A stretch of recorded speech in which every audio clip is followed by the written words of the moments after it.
យំយន់កាន់តែជ្រៅនៅតែមិន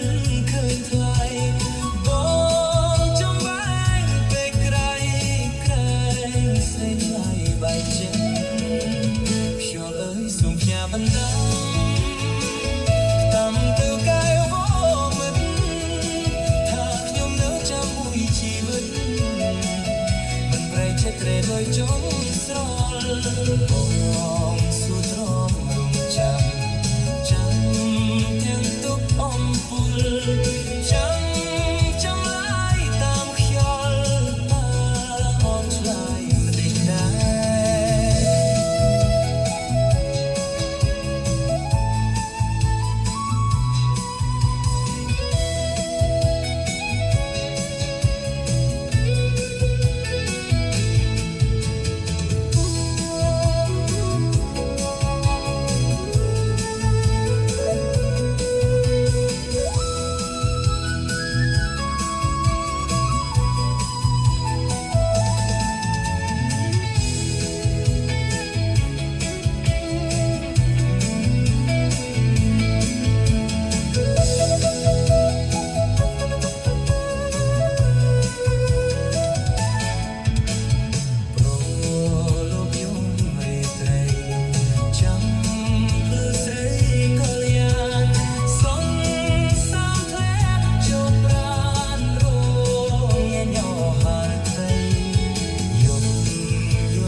បណ្ដា